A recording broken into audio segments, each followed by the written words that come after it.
Hello everybody, and welcome back to the Healthy Orange Movie Reviews. I'm your host, Bennett Campbell Ferguson. I'm here today with Mo Shaunette and Maxwell Meyers, and we are talking about the Academy Award nominations. I want to move on to the fact that, as you alluded to before, Mo, and yet again, we have a list of all white acting nominees. And I think this is really troubling because, you know, we had a conversation about Selma last year, and Selma, not getting nominated for Best Director, and we talked about, maybe the Academy just didn't like the direction as much. Maybe they liked the direction in the Imitation Game better. It's a little harder to make that argument this year, I've found, because it's we have a kind of period of systematic exclusion going on.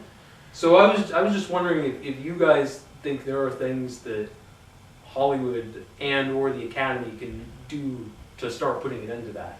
Well, I feel like The Daily Show did a bit on this, that just black filmmakers should start pandering to white audiences. In that, just make the movies the same, but just be like, oh, and they're also about slavery. Because slavery movies, they've gotten some love. 12 Years a Slave and Django Unchained. Yeah.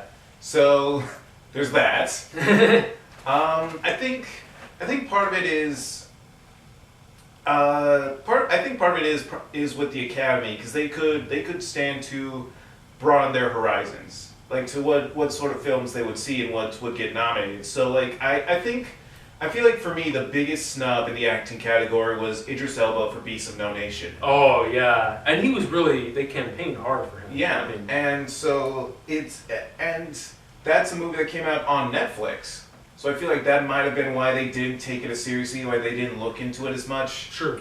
But the other thing was, from what I can tell, and I could be completely wrong about this, the studio behind Creed didn't really campaign for that as hard as they could have.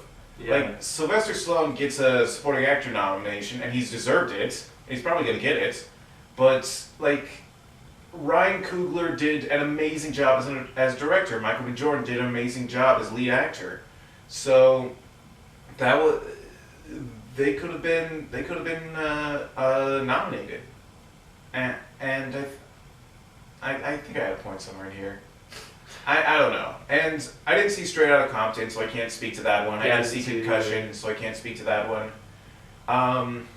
I didn't see Tangerine, but I heard a lot of good stuff about that. That's the one I kept hearing about too. I've never even heard of this movie. I hadn't heard of it until like someone else did their top 20 movies that they just wanted to talk about, and this one came up. I'm like, I don't know what this is. Oh, it's about a transsexual sex worker who's looking for the guy she's in love with.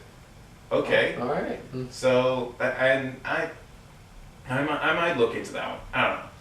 Well, I think it's as I mentioned before, there's clearly an issue with the industry itself. Yes. Beyond the Academy and the film industry itself, not being super inclusive, which is why I'm excited, by what Forrest Whitaker has done. I mean, like Dope and Fruitvale Station. I mean, Forrest Whitaker's work as a producer is partly why those movies got made. Yeah. So I mean, I think more producers should be doing that. Should be telling these stories, supporting actors and filmmakers of color, and also beyond that, I think